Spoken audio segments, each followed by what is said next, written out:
seems to be alright, staying its nice colour and not being affected. Nothing growing on the jar yet, but we'll see how we go.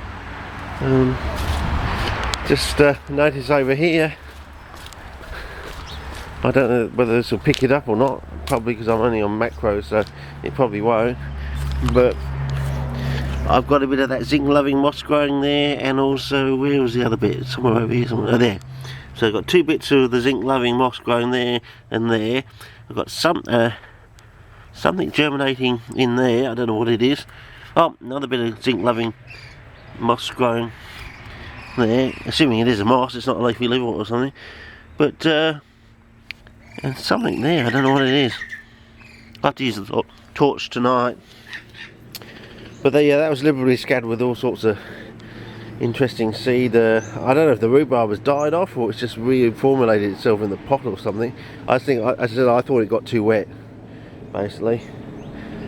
Charcoal when it's too, I find it's too wet. These pots should start to make a move by the bloomsday of August, which is usually around about the 23rd of August. So another 2 to 3 weeks away, basically. Can't see any germination yet, but we've had some rain, and as I said, we've had our first well, below 1 degree event.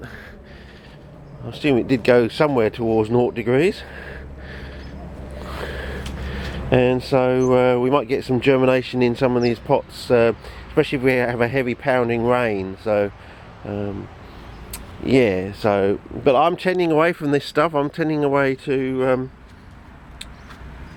towards the cellulose, mixing the formula with the cellulose. I think that's the trick. It sticks to the cellulose, so it may be a very sandy medium, but it's sticking to the cellulose that's in the sandy medium, sort of thing.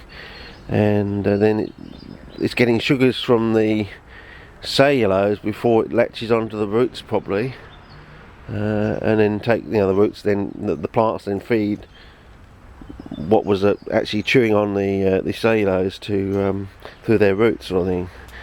So, and of course, being a mycorrhizal association, you then got connection with the rest of the cellulose in the sand profile, sort of thing, which is probably how it works. How you can get so much extraordinary growth out of seemingly gutless sand. I mean, it's the only way you can really probably explain it. But yeah, not too bad. The sun, haven't quite got the sunlight on that thing. It's starting to expand in there.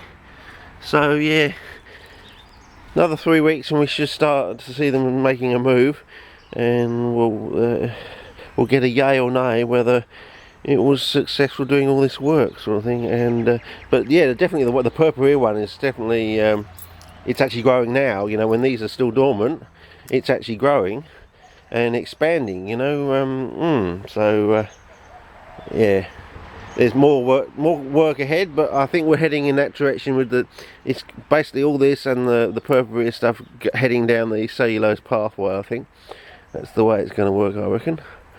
So we'll be growing them in yeah, pots of basically, what are these called, buckets.